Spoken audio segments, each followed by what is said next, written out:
तो नमस्कार, मैं विपुल सिंह स्वागत करता हूं आप सभी प्यारे विद्यार्थियों का, हमारे सभी स्टूडेंट्स का, हमारे इस यूट्यूब चैनल स्टडी कैपिटल या फिर इस वीडियो को आप CUET station bye study capital channel पर भी देख रहे होंगे।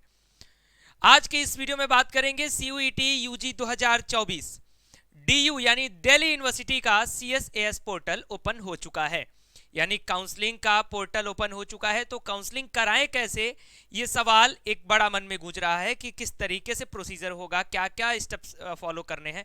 तो आज का ये वीडियो आप सभी के लिए डेमो फॉर्मेट के रूप में होगा कि पूरा स्टेप आपको इस वीडियो में समझ में आ जाएगा। यानी इस कंप्लीट वीडियो को देखने के बाद आप अपने काउंसलिंग प्रोसीजर को बड़े ही सरलता के साथ, बड़े ही आसानी के साथ कंप्लीट कर सकते हैं। तो चलिए शुरुआत करते हैं आज के इस वीडियो की। और वीडियो की शुरुआत करने से पहले यदि आप हमारे इस यूट्यूब चैनल स्टडी कैपिटल या फिर CUET station bye study capital पर पहली बार विजिट कर रहे हैं तो चैनल को सब्सक्राइब कर लीजिएगा, बेल आइकन प्रेस कर लीजिएगा, क्योंकि यहां पर लगातार आपको काउंसलिंग की अपडेट्स दी जाएंगी। अभी दिल्ली विश्वविद्यालय का काउंसलिंग पोर्टल ओपन हुआ है, अदर यूनिवर्सिटीज का भी ओपन होगा, सबकी अपडेट देंगे, बनारस हिंदू यूनिवर्सिटी, जेएनयू सभी की।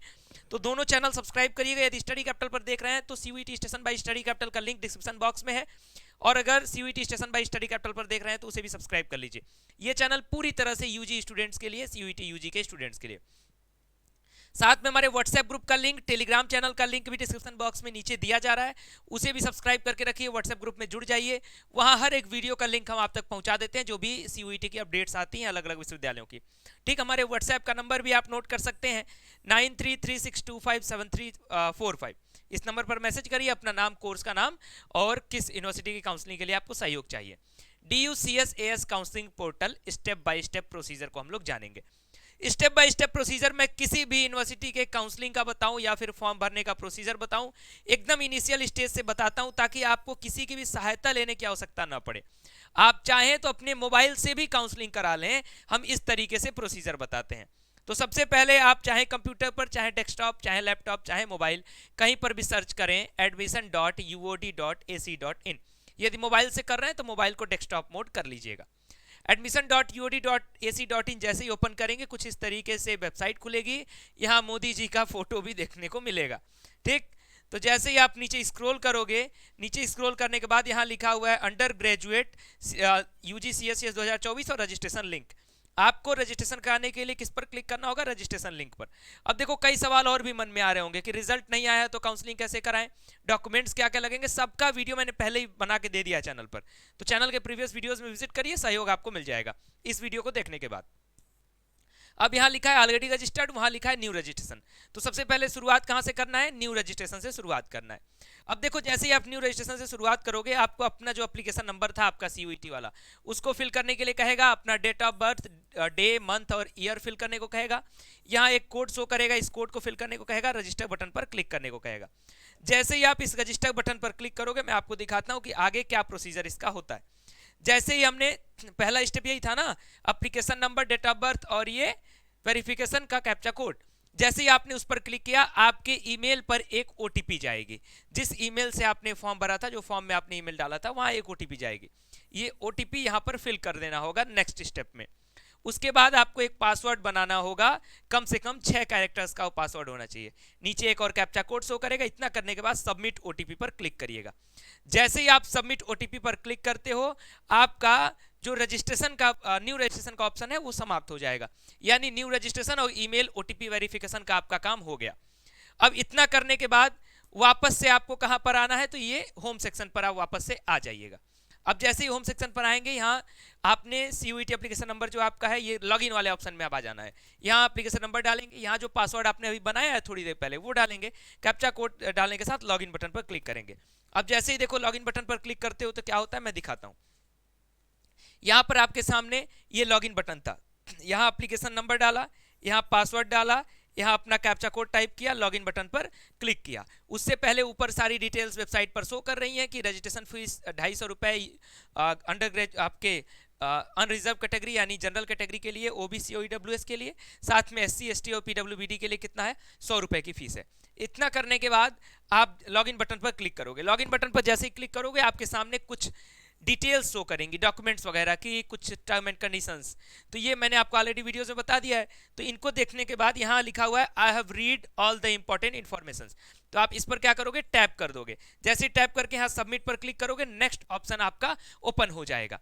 ठीक, जितने भी इसमें टर्म एंड कंडीशंस दिए हुए हैं ऑलरेडी मैंने सब कुछ आपको बता दिया। और ये वीडियो देखिए, आप देख रहे हैं, इसके साथ में लाइक करके सेव करके भी रख लीजिए, क्योंकि इससे लाभ क्या होगा, आप इस वीडियो के माध्यम से जब भी काउंसलिंग कराएंगे तो उस समय आप हूबहू इसको फॉलो करते हुए चलेंगे तो आप देखेंगे बिल्कुल जैसे मैं बता रहा हूं उसी तरीके से आपको प्रोसीजर जो है फॉलो करना है।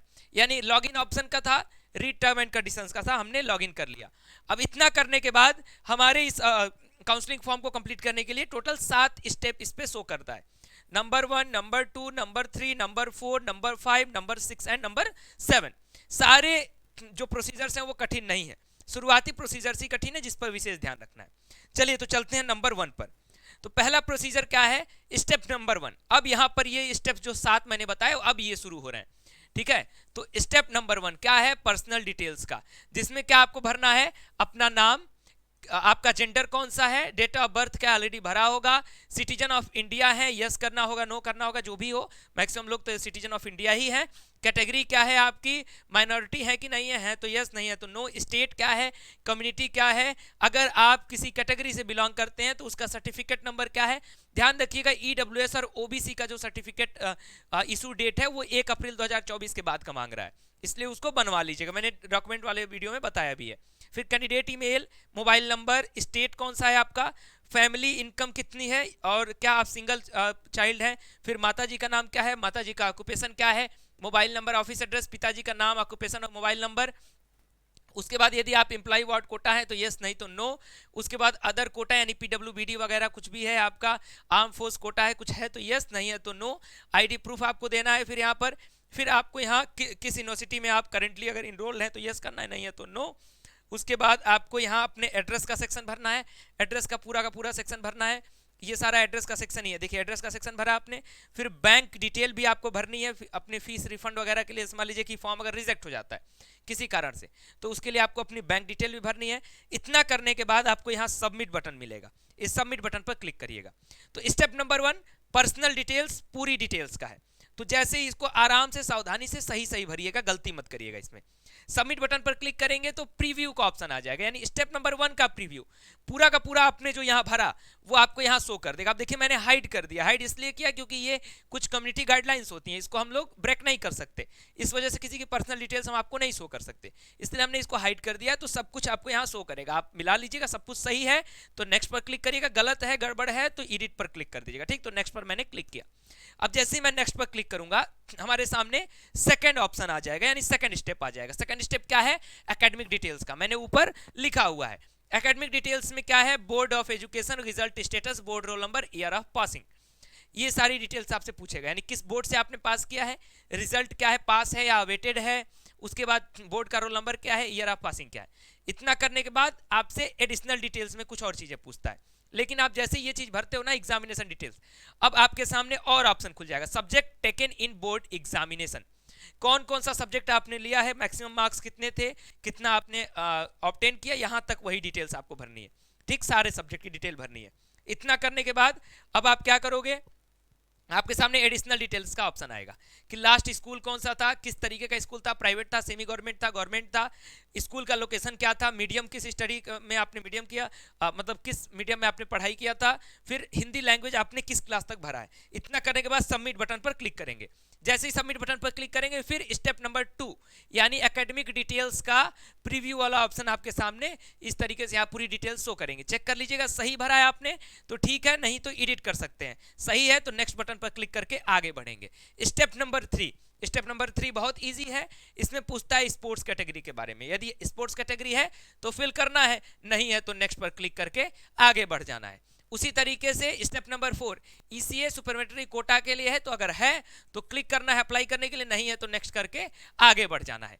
स्टेप नंबर 5, स्टेप नंबर 5 है आपके डॉक्यूमेंट्स अपलोड करने का, मैंने ऊपर लिखा हुआ इसलिए मैं टाइटल भी लिख दिया हूं कि कौन सा स्टेप किसके लिए है। तो आप डॉक्यूमेंट्स अपलोड करने का सेक्शन है, तो फोटोग्राफ और सिग्नेचर आपके फॉर्म से ही यहां पर उठा लिया गया है तो उसको आपको अपलोड करने की आवश्यकता है नहीं दोबारा। आपके पास ऑप्शन है यहां पर अपलोड करने का क्लास 10th का सर्टिफिकेट, जैसा कि मैंने आपको डॉक्यूमेंट वाले वीडियो में बताया था।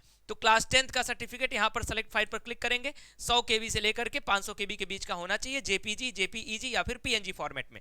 उसके बाद एक और डॉक्यूमेंट है आपका क्लास 12th की मार्कशीट अपलोड करने का। तो यहाँ क्लास 12th की भी मार्कशीट अपलोड करोगे, जो कैटेगरी से होंगे उनको कैटेगरी सर्टिफिकेट भी अपलोड करने का ऑप्शन आएगा। इतना करने के बाद इस नेक्स्ट बटन पर क्लिक करिएगा।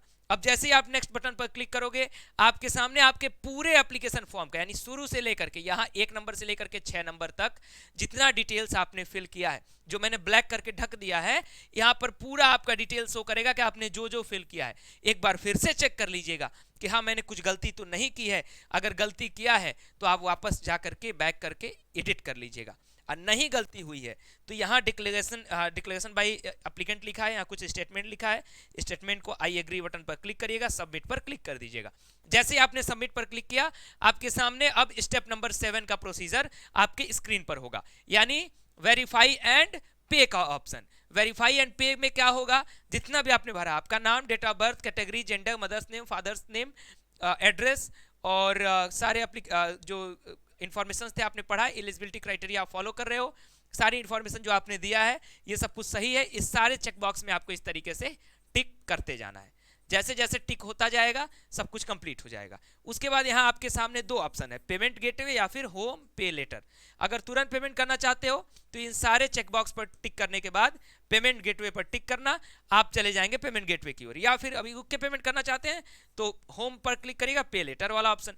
अगर पेमेंट करना है तो पेमेंट गेटवे पर क्लिक करिएगा, तुरंत पेमेंट के ऑप्शन पर आप जाएंगे। ऑनलाइन माध्यम से जैसे भी आप पेमेंट करना चाहें पेमेंट कर सकते हैं।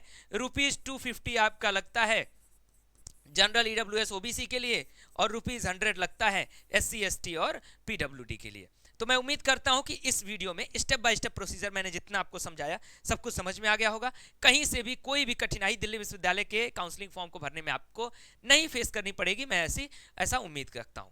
तो फिर भी अगर कोई दिक्कत लगता है, जैसे रिजल्ट वाली बात मैंने वीडियो में दे दिया है, डॉक्यूमेंट्स क्या क्या लगेंगे मैंने वीडियो में दे दिया है, स्टेप बाय स्टेप मैंने समझा दिया, फिर भी लगता है कि कोई डाउट है, कुछ पूछना है, तो कमेंट बॉक्स ओपन है यार, आप कमेंट बॉक्स में पूछो, मैं अगले वीडियो में उसके लिए भी रिस्पॉन्ड कर दूंगा। बशर्ते आपको सिर्फ एक काम करके रखना है, चैनल को सब्सक्राइब करके रखना है, बेल आइकन प्रेस करके रखना है, दोनों चैनल्स को। और व्हाट्सएप ग्रुप, टेलीग्राम चैनल, ये सारे लिंक आपको दिए गए डिस्क्रिप्शन बॉक्स में, उनको ज्वाइन कर लीजिए, तो सारे वीडियो के लिंक आप तक पहुंचते रहेंगे, तो कोई भी प्रॉब्लम आपको नहीं आएगी। तो फिलहाल इस वीडियो में इतना ही। वीडियो को अधिक से अधिक लाइक करें, अपने दोस्तों तक शेयर कर दें, ताकि सभी तक दिल्ली विश्वविद्यालय का counselling step by step procedure क्या है सभी तक डिटेल्स पहुंच जाए। और फिलहाल इस वीडियो को मैं यहीं पर एंड करूंगा। आप सभी के लिए मैं लगातार पूरे काउंसलिंग भर आपके लिए हेल्प करता रहूंगा, बशर्ते आपका प्यार, आपका सपोर्ट इसी तरीके से बने रहना चाहिए। आप लोग अपना प्यार बरसाते रहें, वीडियो को लाइक करते रहें, और जो भी डाउट हो आप हमसे पूछिए, हम आपके डाउट्स को सॉल्व करेंगे कमेंट बॉक्स में। Thank you.